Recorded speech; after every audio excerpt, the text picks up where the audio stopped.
राधे राधे। जय श्री कृष्ण भक्तों।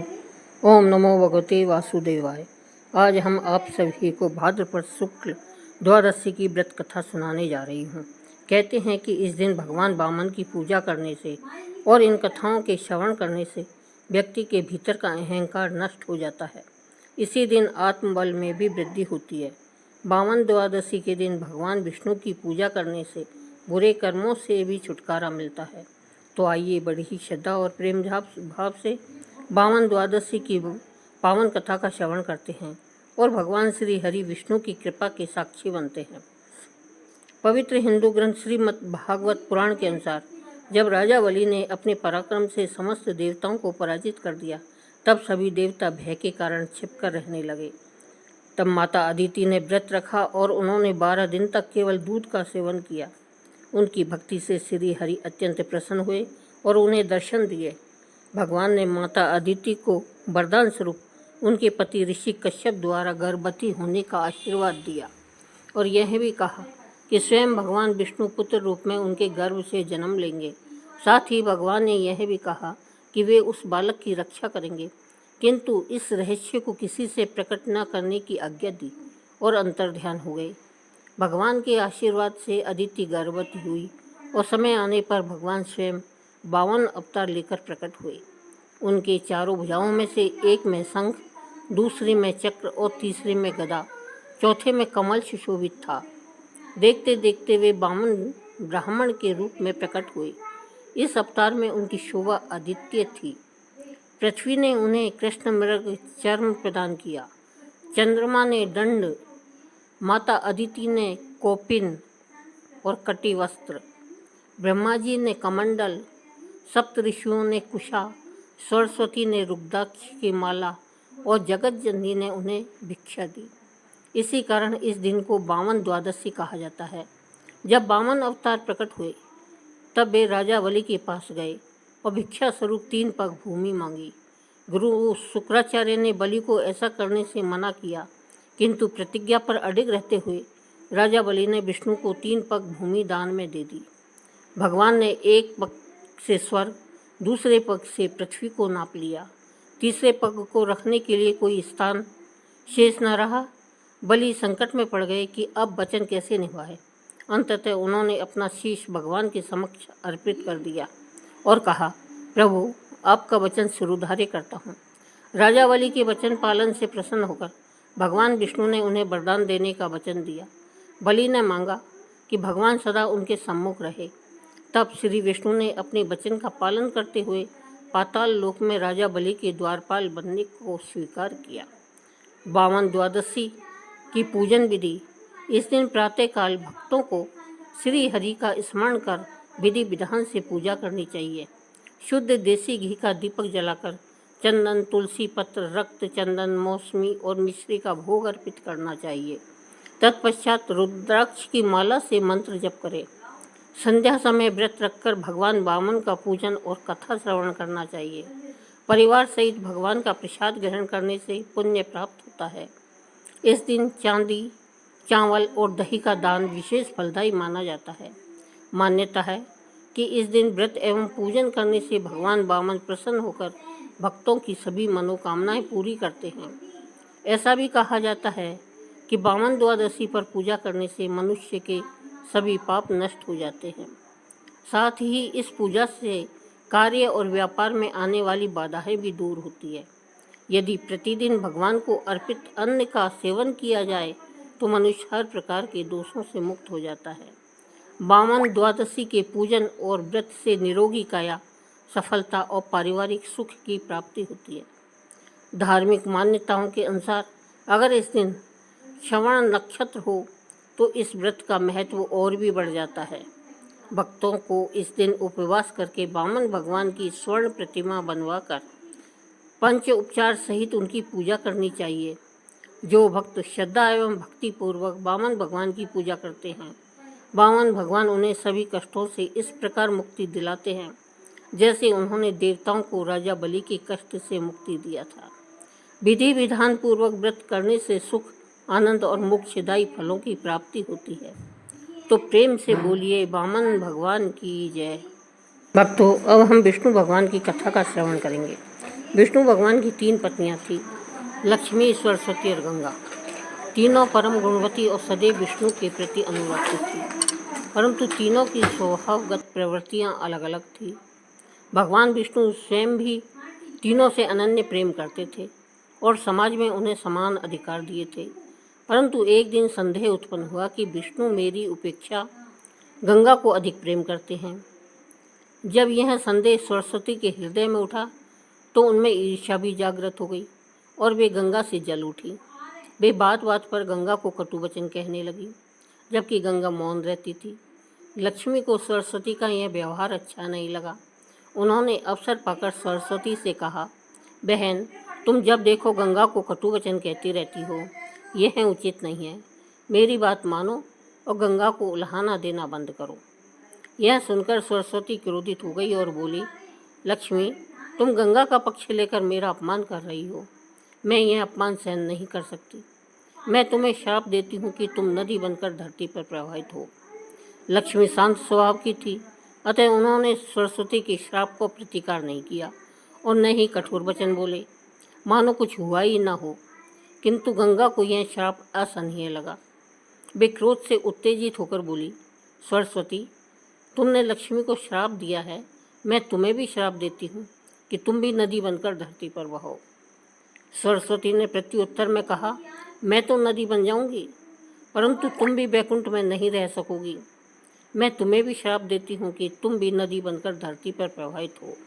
इस प्रकार भगवान विष्णु की तीनों पत्नियां आपसी विवाद और ईर्ष्या के कारण एक दूसरे को श्राप देकर दुख का कारण बन गई। यह सुनकर भगवान विष्णु अत्यंत दुखी हुए और बोले, तुम तीनों ने ईर्ष्या के कारण एक दूसरे को श्राप देकर उचित नहीं किया। तुमने स्वयं अपने लिए दुख को आमंत्रित किया है। यह सुनकर तीनों पत्नियां विष्णु से क्षमा याचना करने लगी। विष्णु ने कहा, अब श्राप तो सत्य होगा ही, तुम्हें धरती पर जाना ही पड़ेगा। यह सुनकर लक्ष्मी का हृदय दुख से भर गया। उन्हें विष्णु का वियोग सहन नहीं हुआ। वे आंसुओं से भरी वाणी में बोली, प्रभु, मुझ पर दया कीजिए। मैं एक क्षण भी आपके बिना नहीं रह सकती। कोई उपाय बताइए जिससे मुझे आपसे अलग ना होना पड़े और धरती पर न जाना पड़े। भगवान विष्णु ने कहा, लक्ष्मी, तुम्हें धरती पर तो जाना पड़ेगा, किंतु तुम्हारे हृदय में कपट या ईर्ष्या का भाव नहीं है, अतः तुम मुझे अत्यंत प्रिय हो। तुम्हें मुझसे अलग नहीं होना पड़ेगा। तुम तुलसी के रूप में मेरी पत्नी बनोगी और सदा विष्णु प्रिया बनी रहोगी। जन जन तुम्हारी पूजा करेगा। गंगा को भी भगवान से अलग होने का बड़ा दुख था। वे भी रोकर बोली, प्रभु, ऐसा कोई उपाय बताइए जिससे मैं आपसे अलग ना हूँ। भगवान ने कहा, गंगे, तुम्हें भी धरती पर जाना ही पड़ेगा। राजा भागीरथ अपने पूर्वजों के उद्धार के लिए तप कर रहे हैं।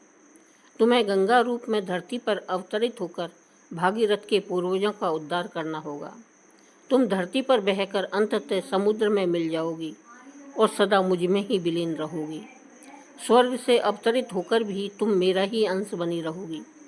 इसके बाद भगवान विष्णु ने सरस्वती की ओर देखा और कहा, सरस्वती, तुम अपने श्राप बस नदी रूप में बहोगी और ब्रह्मा की पत्नी भी बनोगी, किंतु तुम्हें अपने वचनों और आचरणों का फल तो भोगना ही पड़ेगा।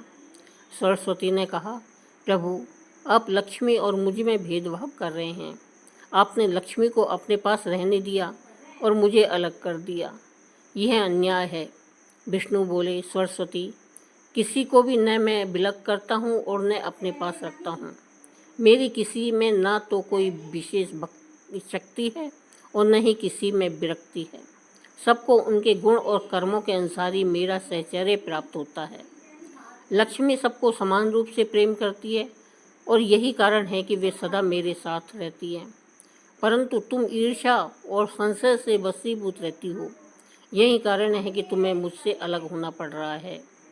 विष्णु के इन वचनों को सुनकर सरस्वती मौन हो गई।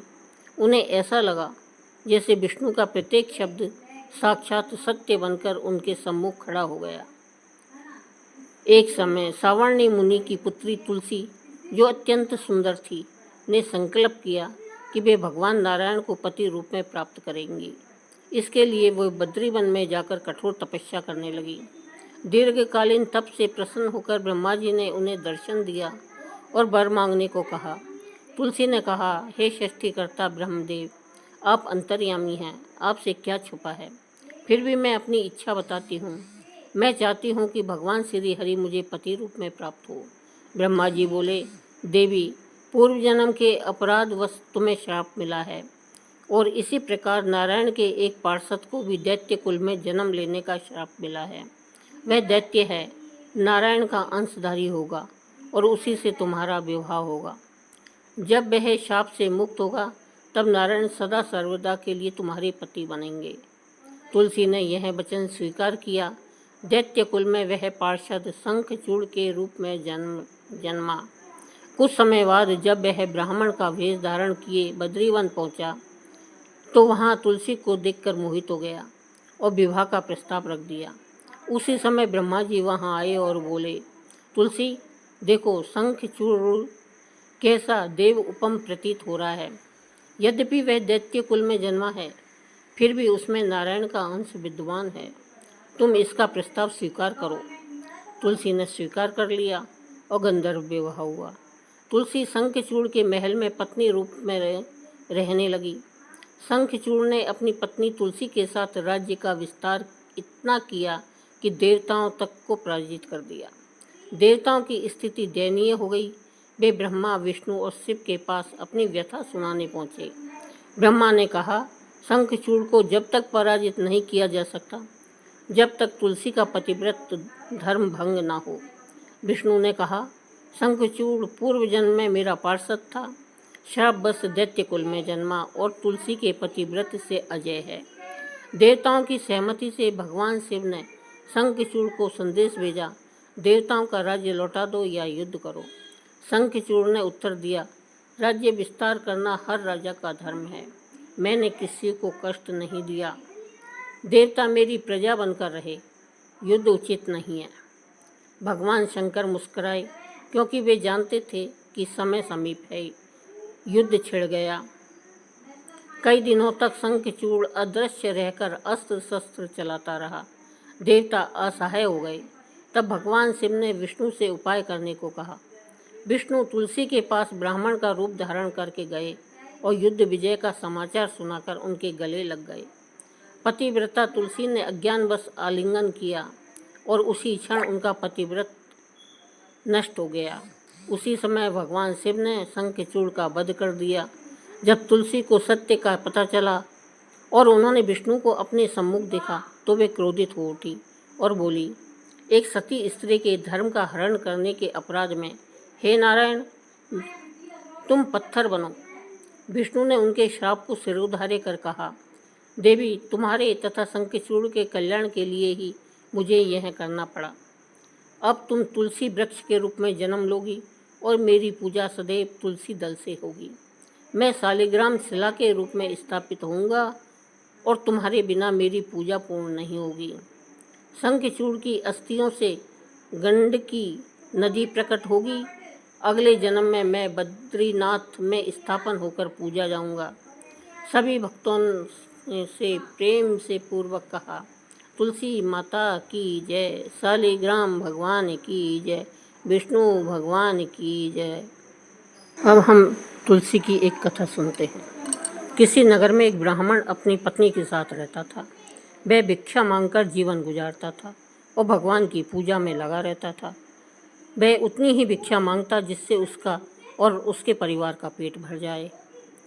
नगर का राजा बहुत धनवान था और ब्राह्मणों को आदर करने वाला था। राजा किसी भी ब्राह्मण को अपने महल से खाली हाथ नहीं जाने देता था। दूर दूर से ब्राह्मण राजा के पास आते और मन मांगा दान लेकर आशीर्वाद देकर लौट जाते थे।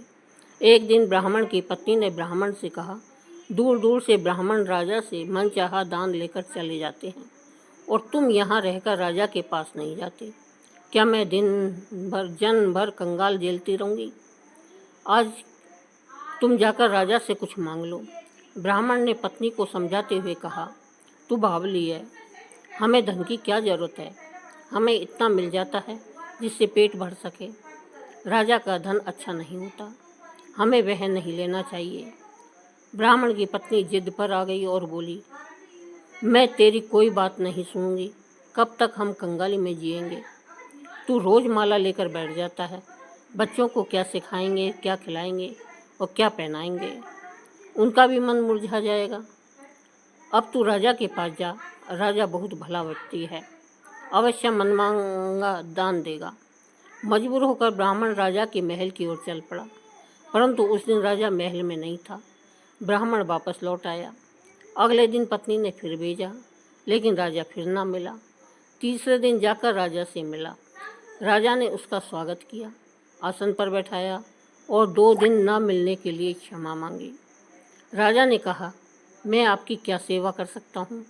ब्राह्मण बोला, जो मैं मांगूँ क्या आप देंगे? राजा बोला, हाँ अवश्य। ब्राह्मण बोला, महाराज मुझे और कुछ नहीं चाहिए, बस आप अपनी मेहनत की कमाई से मिले पैसे दान में दीजिए। यह सुनकर राजा हैरान हुआ और मन ही मन सोचने लगा, मेरे महल में तो अपार धन है, पर मेरी मेहनत का एक कौड़ी भी नहीं है। राजा ने ब्राह्मण से 1 दिन का समय मांगा। ब्राह्मण खाली हाथ लौट आया। पत्नी ने पूछा, राजा ने कुछ नहीं दिया? ब्राह्मण बोला, कल देने के लिए कहा है। पत्नी सोचने लगी, शायद इन्होंने बहुत धन मांगा होगा, इसलिए समय लगा। इधर राजा ने अपने राजसी वस्त्र बदलकर फटे कपड़े पहने और मजदूर का वेश बनाया। रानी ने कारण पूछा तो सब बता दिया। रानी ने कहा, मैं भी आपके साथ चलूँगी। दोनों मजदूरी की तलाश में निकले। लाहौर और लोहारों के मोहल्ले में एक लोहार ने उन्हें काम दिया, पहिए पर हाल चढ़ाने का। राजा को हथौड़ा पीटना था और रानी को कैन से पानी लाकर भट्टी में डालना था। दिन भर काम करने पर 2-2 पैसे मिलते। राजा ने जैसे तैसे लोहे पर हथौड़ा चलाया। रानी पानी और कोयला लाती रही। पसीने से तरबतर राजा और थकी हुई रानी ने पूरे दिन मेहनत की। लोहार ने 2-2 पैसे दिए। वे प्रसन्न होकर महल लौटे। आज उन्हें समझ में आया कि मेहनत की कमाई क्या होती है। राजा ने वे पैसे अलग रख दिए। अगले दिन ब्राह्मण को बुलाकर वे पैसे दान कर दिए। ब्राह्मण ने आशीर्वाद दिया और सिक्के तुलसी के पास रख दिए। समय बीतता गया। पौधों पर फूल खिले, मुरझाए और उनकी जगह मोती झड़ने लगे। ब्राह्मणी ने मोतियों को समेटा और घर में रख दिया। वह उन्हें बीज समझती रही और सब्जी के बदले देने लगी। धीरे धीरे ढेर लग गया। उधर राजा के महल में राजहंस मोती चुगते थे, पर अब धन समाप्त हो गया। ब्राह्मण ने सोचा, राजा दानी है, सब दान कर दिया, अब सहायता करनी चाहिए। ब्राह्मणी ने टोकरी भर मोती दिए। राजा ने उन्हें देखा, राजहंस को खिलाया और पूछा, ये मोती कहाँ से आए? ब्राह्मण ने सच्चाई बताई। राजा मंत्रियों के साथ ब्राह्मण के घर पहुंचा और देखा कि मोतियों का अंबार है। तब सबको ज्ञात हुआ कि मेहनत से मिले दान का ही प्रताप है। राजा ने प्रण किया कि वह अपने खर्च के लिए खजाने का नहीं, बल्कि मेहनत का धन उपयोग करेगा।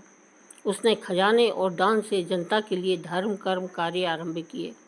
तुलसी माता जैसे आपने ब्राह्मण परिवार पर कृपा बरसाई, वैसे ही आपकी कथा सुनने कहने वालों पर सदा कृपा बनी रहे। प्रेम से बोलिए तुलसी मैया की जय। श्री हरि विष्णु भगवान की जय। दोस्तों, कथा पसंद आई हो तो कथा को लाइक करें, चैनल को सब्सक्राइब करें। धन्यवाद।